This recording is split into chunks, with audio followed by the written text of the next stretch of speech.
قرآن نے ایک اہم اصول بیان کیا. اہم اصول یہ بیان کیا کہ قرآن مجید سے ہدایت جو ہے وہ متقین کو حاصل ہوتی ہے. دیکھیں سورہ فاتحہ کے اندر کیا مانگا تھا بندے نے؟ اہدنا الصراط المستقیم، یا اللہ سیدھا رستہ دکھا، ہدایت دے مجھے سیدھے رستے کی.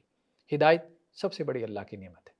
اس دنیا میں اللہ کی سب سے بڑی نعمت ہدایت ہے، سب سے بڑی نعمت. تو بندہ مومن ہدایت مانگتا ہے اللہ سے. تو جب اس نے ہدایت مانگی تو اللہ تعالیٰ نے سورہ بقرہ کا آغاز ہدایت سے کیا. بھئی دیکھو، ہدایت کے لیے میں یہ کتاب نازل کر رہا ہوں، لیکن سارے اس سے ہدایت حاصل نہیں کریں گے. اس کتاب سے کون ہدایت حاصل کرے گا، یا اس کتاب میں جو ہدایت ہے اس سے فائدہ کون اٹھائے گا؟ وہ بندہ ہے جو متقی ہے. ریسیپٹیو موڈ میں آ جاؤ. ریسیپٹیو موڈ میں جب تم ریسیپٹیو موڈ میں ہوگے تو اس وقت تم قرآن کی ہدایت کو قبول کرنے کی اہلیت رکھتے ہوگے. تو اگر قرآن کی ہدایت سے فائدہ اٹھانا چاہتے ہو، متقی بن جاؤ.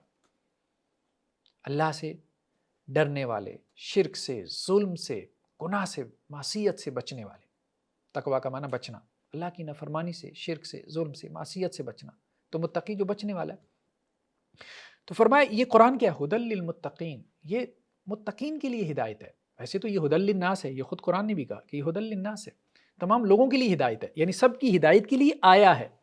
لیکن اب 8 ارب انسان ہیں، 8 ارب نے تو اس سے ہدایت حاصل نہیں کی. ہدایت حاصل کون کرے گا؟ جو متقی ہے. تو پہلے متقی ہونا کوالیفائی کرو. بیسک کوالیفیکیشن کیا ہے قرآن کی ہدایت سے فائدہ حاصل کرنے کے لیے؟ متقی ہونا. جیسے ہم دیکھتے ہیں کہ آئرن کا ایک پیس ہے، اس کے اوپر آپ پانی ڈالتے جائیں، وہ ایبزارب نہیں کرے گا پانی کو. فوم کے اوپر پانی کے 2 قطرے ڈالیں گے، وہ ایبزارب کر لے گا. کیوں؟ کیونکہ فوم کے اندر یہ کیپیسٹی ہے، یہ صلاحیت ہے کہ وہ پانی کو ایبزارب کر سکتا ہے. تو اپنے قلب کو اس قابل بناؤ